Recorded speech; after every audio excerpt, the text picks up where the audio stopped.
Gold, trusted gold buyers. మీరు తాకట్టు పెట్టిన బంగారాన్ని విడిపించి ఈ రోజు ఉన్న మార్కెట్ ధరకు కొనబడను.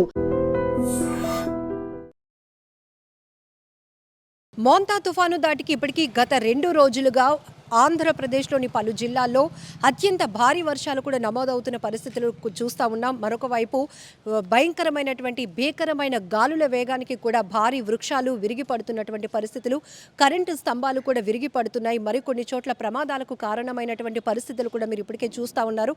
ఇప్పుడు విశాఖలోని ఆరిలోవ క్రాంతి నగర్లో ఒక కాలువలో కొట్టుకుపోతున్నటువంటి 12 అడుగుల కొండ చెలువను చూసి స్థానికులు తీవ్రమైనటువంటి భయభ్రాంతులకు గురయ్యారు.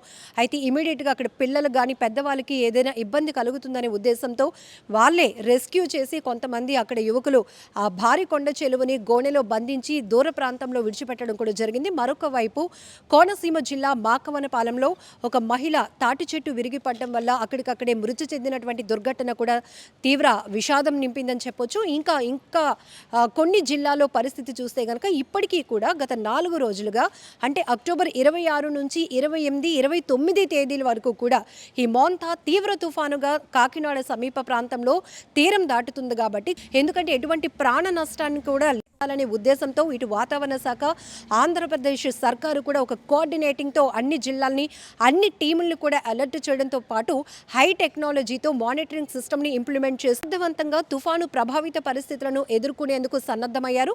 మరొక వైపు పునరావాస కేంద్రాలకు కూడా లోతట్టు ప్రాంతాలు, ముంపు ప్రాంతాల్లో నివసిస్తున్న వారిని తరలించి అక్కడ కూడా ఎలాంటి నష్టం లేకుండా చూసినటువంటి ముందస్తు చర్యలను కూడా మనం చూస్తూ ఉన్నాం. మరొక వైపు విశాఖ లాంటి తీర ప్రాంతాలు అయితే గనక తీవ్ర అలజడి వాతావరణం కనపడుతోంది. అలల ఉధృతికి అటువైపుగా ఎవరిని వెళ్ళనివ్వకుండా కూడా ఇప్పటికే అధికారులు తీవ్రమైనటువంటి బందోబస్తు ఏర్పాటు చేశారు. ప్రాణ నష్టం లేకుండా చూడాలనేది ఇక్కడ బిగ్ కాన్సెప్ట్. దీంతో ఎందుకంటే గతంలో కూడా హుదూద్ లాంటి తుఫాను పరిస్థితులు, భయంకరమైన పరిస్థితులు మనం గతం అనుభవాల్ని దృష్టిలో పెట్టుకొని ఆ స్థాయిలో కాకపోయినా కూడా ఇది కూడా అంతే ఎఫెక్టివ్గా ఉంటుంది, అలాంటి తీవ్రమైన ప్రభావం చూపిస్తుంది. కాబట్టి ఎక్కడ ఆస్తి నష్టం కానీ ప్రాణ నష్టం కూడా జరగకుండా ఉండే విధంగా ముందస్తుగానే భారీ ఎత్తున ఏర్పాట్లు కూడా చేయడం జరిగింది. ప్రతి జిల్లాలో సీనియర్ IAS ఆఫీసర్స్ని మానిటరింగ్ సిస్టమ్గా ఇన్ఛార్జెస్గా నియమించింది ఆంధ్రప్రదేశ్ సర్కార్.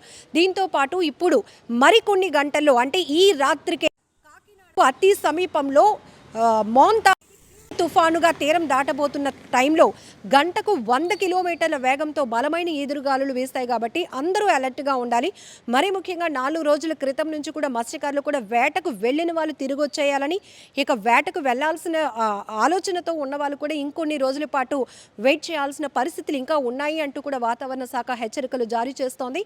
మరొక వైపు కాకినాడలో ఉప్పెన అంటే ఇప్పటి వరకు మనం ఇలాంటి ప్రకృతి విపత్తులు కానీ, భారీ వర్షాలు కానీ, లేకపోతే అకాల వరదలు ఇలాంటి పరిస్థితులు వచ్చినప్పుడు వాటర్ ఫ్లోటింగ్ అనేది మూమెంట్ ఉంటుంది. కానీ ఉప్పెన అనేది ఏంటంటే ఒక వాటర్ అనేది ఒక ఐస్ లాగా ఫామ్ అయ్యి అది స్తూపంలాగా ఏర్పడేదాన్ని ఉప్పెన అంటారు. దీని నేపథ్యంలోనే కొన్ని ప్రాంతాల్లో 1 మీటర్ వరకు పెరిగి ఇది ఉప్పెనగా మారే అవకాశాలు కూడా ఉంటాయి. కాబట్టి చాలా జాగ్రత్తగా ఉండాలి.